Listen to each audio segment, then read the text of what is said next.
Good afternoon, everyone. I'm Lori Criss, Director of the Ohio Department of Mental Health and Addiction Services, and I'm grateful you were able to join us today to do a quick high-level budget overview, since it's so immediately after being signed into an enactment by Governor DeWine.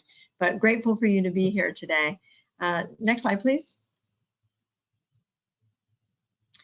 You know, today is an important one for Ohio's future because we're entering a new fiscal biennium that's guided by the state budget that Governor Mike DeWine introduced. And you can see the priorities of his administration and his vision for Ohio in this. And he signed it into law early this morning. The budget received significant bipartisan support in the legislature in both chambers, and we're grateful for their work and their participation during this process in really setting the path for the next 2 years. Our investments speak to our values, and the policies set forth do as well. And this budget is an important one for Ohio. And so, as the governor shared with you earlier today, you can move to the next slide. Budgets always reflect the priorities of an administration, of a legislature, and what you invest in is what you value. And we're proud of the values reflected in this significant piece of legislation. From the very beginning of this budget process, the governor asked us to listen, be pragmatic, and do what works, because our goal at the end of each day is to make life better for Ohioans. And the budget process focused on healthy people, renewed communities, and a thriving economy. It's a good budget for Ohioans and a good budget for behavioral health as well. I most importantly, right out of the gate here, want to thank you for your support, your advocacy, and your partnership. Move to the next slide. You have been critical partners and advocates throughout this process. Your perspective and your feedback was invaluable as we worked together to create the initiatives that needed sustained funding from the current biennium, or I guess the previous biennium, it's July 1st, and new initiatives that we needed to put forward. Even in challenging economic and difficult times with the pandemic, we were continuing to stretch and grow and have a vision for the future that included some areas that needed further development. And by listening to all of you, we were able to put together a budget that that reflected your needs, Governor DeWine's priorities, and you helped us build this budget and help the General Assembly understand its importance as well. And we couldn't be more grateful for that. Next slide. So the COVID pandemic has shown us directly how physical health and mental health and wellness services really create accessibility for each Ohioan to live their best lives. And we also saw very clearly through the pandemic that healthcare inequities are intertwined with the health of our economy. Ohio's economy is rebounding because of our focus on keeping residents healthy. And in this budget, we prioritize the full continuum of prevention, harm reduction, treatment, and recovery support for Ohioans. And you can see this included in this list here with youth and young adult early intervention, focusing on adults with serious mental illness, expanding crisis services and response, protecting community funding for a full continuum of care, and empowering communities and families to be engaged in the process of helping people be well or get well and stay well.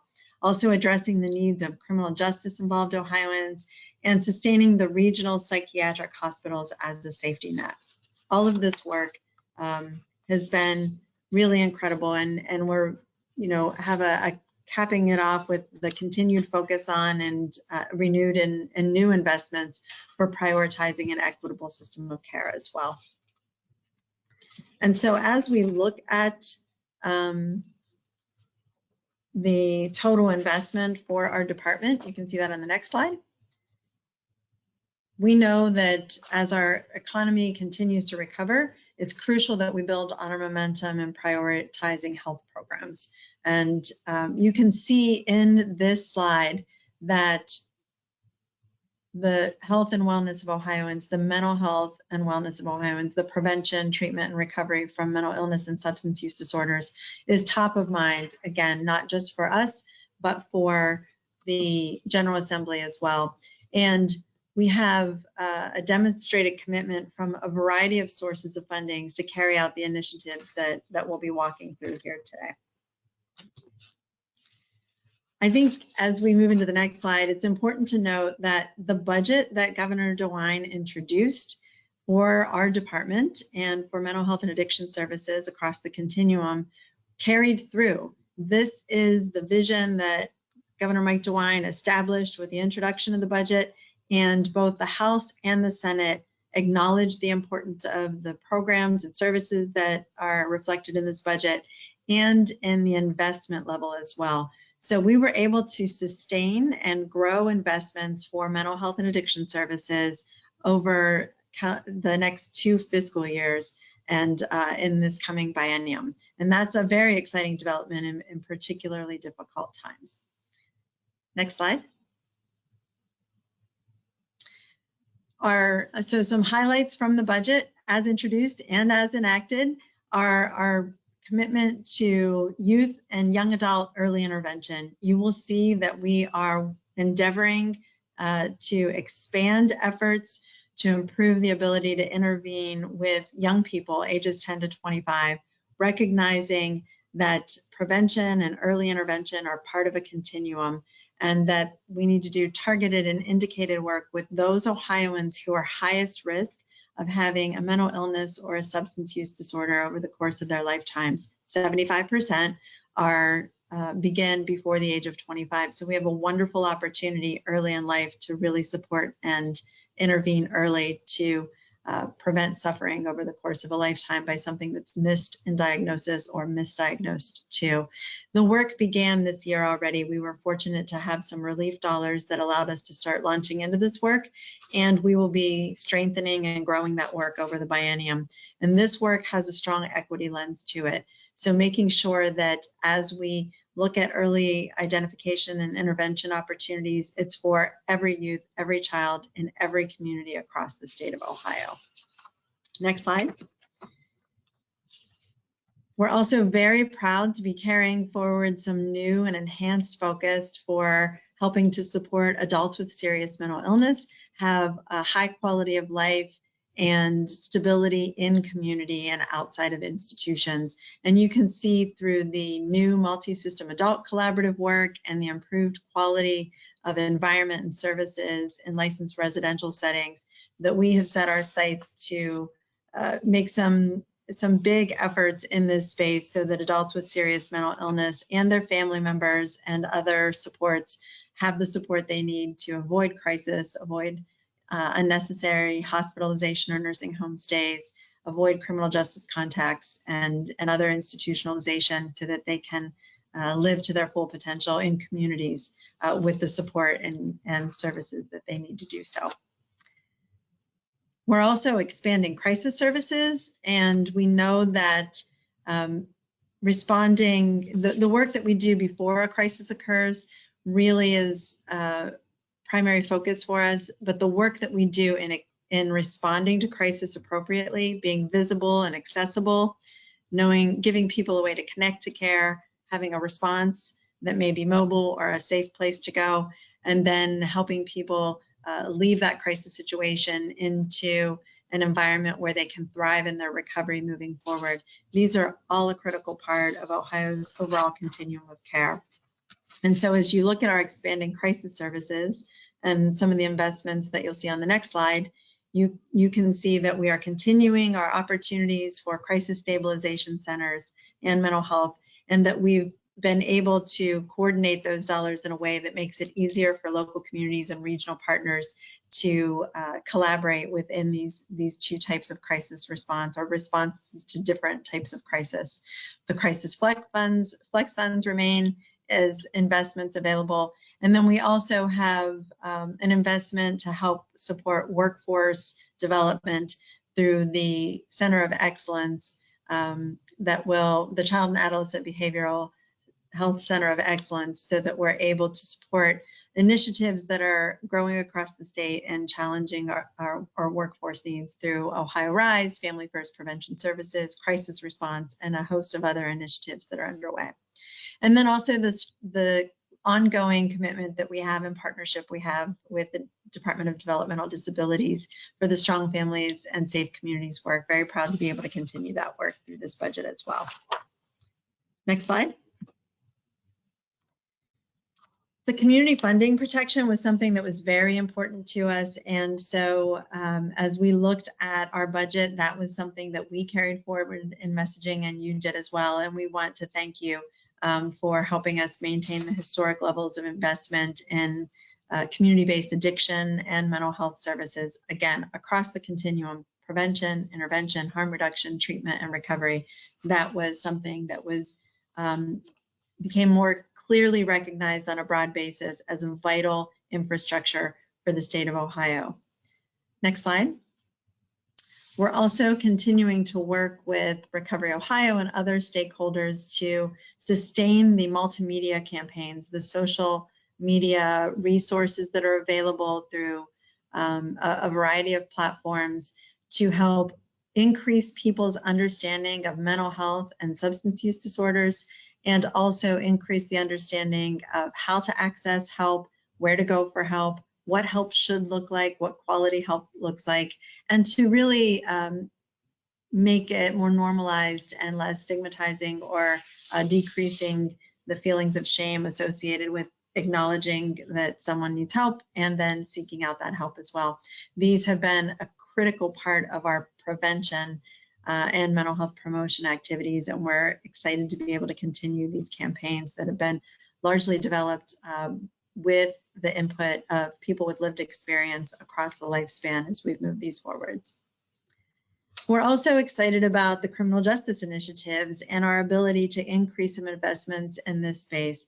Specialized dockets is a top priority of Governor Mike DeWine's, and one that he has committed to increasing capacity in specialized dockets over this first term. And so we're continuing to do that work as reflected in the investments here in this budget, and working to create some flexibility on how courts can access these funds.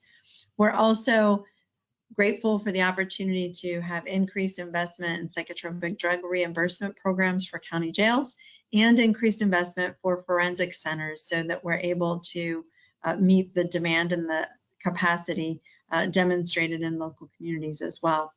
And finally, we are very excited about an expanded partnership with the Department of Rehabilitation and Corrections, and I'm grateful for Director Chambers-Smith and her vision for expanding recovery services capacity and how services are delivered so that we're able to reach more men and women who are with DRC and help them get that strong foundation for addiction recovery while they are in the institution, and then help them transition to services and supports and continued wellness as they return home.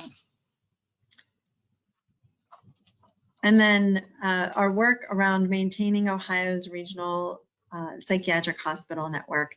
These services that are provided in our 6 regional hospitals have become cornerstone for many community partners, for adults with serious mental illness or psychiatric crisis who need an inpatient care experience. And we're proud to be able to have the investment that sustains the high quality of care, and that also extends the opportunity for us to continue our indigent patient placement program that has been in place as part of COVID-19. So both of these investments are included in this budget. And then finally, our work in equity. It's a core concept for the department, and it's one that has been carried throughout the years here through our diversity and cultural competency committees and work. But we're proud that we have an increased investment in the equity work through this budget, and how it gives us the opportunity to extend more resources to the community and more capacity development within community providers and organizations. And so we're very excited about the opportunities created by these new funds to really put wind in the sails of the work that we're doing with our equity work here at the department. And then finally, I want to give an update on the budget veto messages and House Bill 168. The first veto was around the Adam H. Board composition and appointment. And our goal throughout the budget process, as the language around some of the changed board composition came into play in the House and then in the Senate, our priority has been protecting the voices of Ohioans with lived experiences in behavioral health issues. And the DeWine Husted administration supports empowering county commissioners to which this provision applies to establish new boards of alcohol, drug, and mental health of varying sizes. But the language as written limited our department and the ability to appoint Ohioans with lived experience, family members, and clinical experts to boards of alcohol, drug, and mental health. And the perspectives that these Ohioans bring, these local community members bring to create continuums of care that meet the needs of Ohioans struggling with mental illness and substance use disorders cannot be compromised in any way. The administration, we are supportive of legislation to allow certain counties to reduce the size of their boards. And we are looking forward to partnering to explore what that policy should look like and how we can move that forward in Ohio. But any change in the law that allows for a reduction in the number of individuals on a board must maintain the current proportional number of members appointed by the department so that there can be diversity of representation at that local level. And so we're grateful for the opportunity to continue working on this important policy initiative outside of the budget, and we look forward to doing that. There was also a veto around the psychotropic drug reimbursement program. And with the additional investment in this line item, we wanted to make sure that all counties in Ohio who were demonstrating need and became aware of the opportunity to access these funds had the ability to do so. And so the concern with the language as written was that by limiting the earmarked funds to only those communities, to those county jails who were already participating in the program, it excluded jails in 8 Ohio counties that primarily serve Appalachian Ohio. And those jails could benefit from this program. We didn't want to take that opportunity off the table. So this line item veto was necessary so that we could continue the flexibility of the department to respond to unmet local needs and to work with local partners in identifying resources to help with those needs. And then finally, I want to comment on the $84 million investment in pediatric behavioral health care that the governor signed as part of House Bill 168. This is part of a measure to invest $2.2 billion from the American Rescue Plan Act of 2021 in Ohio's future. And among other things, this bill, which was sponsored by Representative Mark Frazier and Representative Mike Loychuk, invests $84 million in a pediatric behavioral health initiative that our department will be administering. These funds will increase capacity for youth behavioral health services in Ohio, and we're looking forward to building out this opportunity further. There will be more information to come on exactly what these investments will be and how they will benefit the youth and families of Ohio. So stay tuned for more soon about this initiative. And with that, I want to say we don't have the capacity for question and answer today through a conversation, but I hope that you're able to put into the chat any questions that you have. We'll record those. We'll be able to respond to you directly about those questions following this webinar. But most of all, I want to say how much I look forward to our continued partnership and the continuing conversations about creating the ideal system for behavioral health here in Ohio as a flagship for the nation. I want to thank you for your time today and encourage you to please stay connected with me and with the team at the department. Send us your questions and feedback on the budget or any other issue. If you sent questions through the chat today, we are collecting those for response.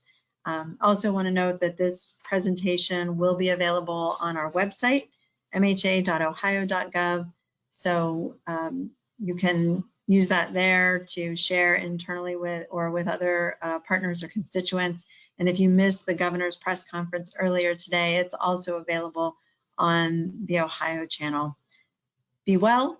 I hope you and yours have a wonderful, safe 4th of July holiday weekend, and we're looking forward to great things in the biennium. Thanks.